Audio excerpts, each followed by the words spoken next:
Selamat datang di video ini. Chip H20 Nvidia mengalami musim dingin yang belum pernah terjadi sebelumnya di pasar Cina. Bahkan dengan harga diskon, chip ini masih tidak populer. Alasan dibalik ini bukan hanya dilema perusahaan tetapi juga refleksi nyata persaingan sengit antara Tiongkok dan Amerika Serikat dalam ilmu pengetahuan dan teknologi saat ini. Tiongkok akan menggali lebih dalam penyebab dan konsekuensi dari perang chip ini serta konfrontasi kekuatan ilmu pengetahuan dan teknologi yang tersembunyi di baliknya. Amerika Serikat telah menciptakan banyak hambatan bagi ekspor chip Cina. Untuk menghindari sanksi, Nvidia meluncurkan versi H20 yang dikebiri dengan kinerja yang sangat berkurang. Kinerjanya telah dipotong tetapi harganya masih tinggi, sehingga mengakibatkan respons pasar biasa-biasa saja. Ditambah dengan embargo pada chip A100 di pasar Cina, bisnis Nvidia di Cina semakin diperburuk.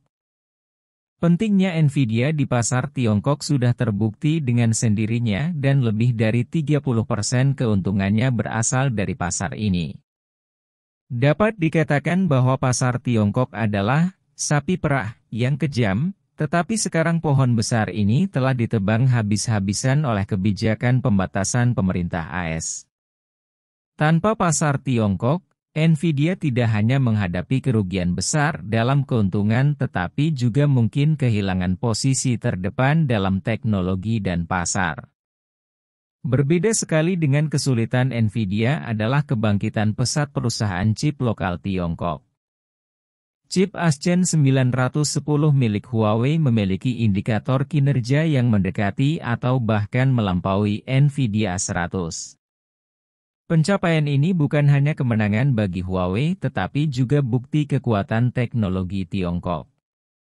Pada saat yang sama, chip seri Kirin Huawei terus-menerus menerobos hambatan teknis dan mencapai level terdepan dalam 7 nanometer. Terobosan ini telah memungkinkan Tiongkok untuk secara bertahap mempersempit kesenjangan dengan tingkat tertinggi dunia di bidang chip kelas atas dan bahkan mengunggulinya di beberapa bidang. Tidak hanya chip, teknologi Tiongkok telah mencapai hasil yang luar biasa di banyak bidang. Pada tahun 2023, proses chip Kirin generasi baru H mencapai penandaan 7 nanometer. Sebuah terobosan besar dalam proses pembuatan chip Tiongkok. Di bidang penerbangan, juga merupakan sorotan lain dari teknologi Tiongkok. Pesawat penumpang besar C919 menyelesaikan penerbangan perdananya, menandai sebuah langkah penting bagi Tiongkok di bidang manufaktur pesawat penumpang besar. Pesawat angkut besar C929 diperkirakan akan melakukan penerbangan perdananya pada tahun 2028, sementara C939 menyusul Boeing 737 dan Airbus A320 di bidang dirgantara. Stasiun luar angkasa Tiangong yang dikembangkan secara independen oleh Tiongkok telah menjadi pesawat ruang angkasa orbit terpanjang di dunia. Chang'e 6 akan memulai pendaratan dan eksplorasi pertamanya di belakang bulan dan misi luar angkasa Shenzhou 18 juga telah berhasil. Pencapaian ini tidak hanya menunjukkan kekuatan kuat Tiongkok dalam teknologi dirgantara tetapi juga dengan jelas mencerminkan kemandirian ilmu pengetahuan dan teknologi Tiongkok. Dalam hal peralatan militer, pesawat tempur generasi kelima J-20 telah mulai dilengkapi dan pesawat tempur bermesin ganda besar J-35 memiliki kemampuan siluman terdepan di dunia. Kinerja peralatan militer canggih ini mencerminkan kemampuan R&D dan manufaktur Tiongkok yang kuat di bidang ilmu pengetahuan dan teknologi pertahanan nasional. Dalam hal sistem operasi, sistem Hongmeng telah mencakup beberapa skenario penggunaan dalam 3 tahun sejak dirilis, membentuk situasi berkaki 3 dengan Android dan iOS. Pencapaian ini tidak hanya mematahkan monopoli sistem operasi asing tetapi juga meningkatkan suara Tiongkok di bidang teknologi informasi. Dalam beberapa tahun terakhir, Tiongkok telah membuat banyak terobosan dalam ilmu pengetahuan dan teknologi mutakhir. Bidang seperti kecerdasan buatan, robotika, dan komputasi kuantum, setiap kemajuan menggambarkan gambaran pertumbuhan kekuatan ilmu pengetahuan dan teknologi Tiongkok. Inovasi yang mandiri telah menjadi tema utama perkembangan ilmu pengetahuan dan teknologi Tiongkok. Barat telah lama menekan perkembangan Tiongkok dengan teknologi monopoli dan pemotongan pasokan. Namun penindasan ini malah mengilhami tekad Tiongkok untuk mandiri. Inovasi sangat penting bagi permajaan nasional Tiongkok, dan dalam hal ini, Tiongkok berusaha sekuat tenaga untuk mempercepat terobosannya.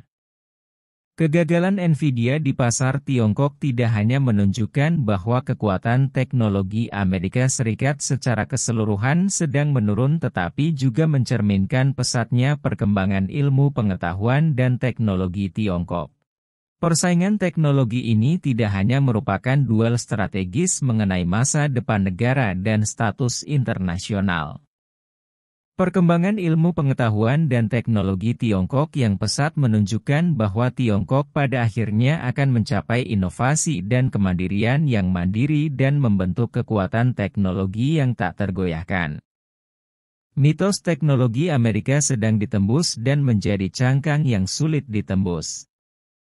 Tiongkok, yang siap maju dan semakin kuat, pasti akan menciptakan mitos baru tersendiri dalam proses ini. Upaya dan inovasi setiap orang Tiongkok adalah bagian dari kekuatan ilmu pengetahuan dan teknologi Tiongkok.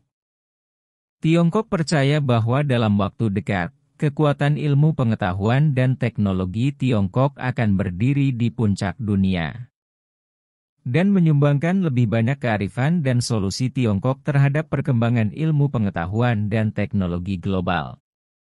Bagaimana pendapat Anda mengenai video ini? Jika Anda punya pendapat, silahkan tuliskan pendapat Anda pada bagian komentarnya.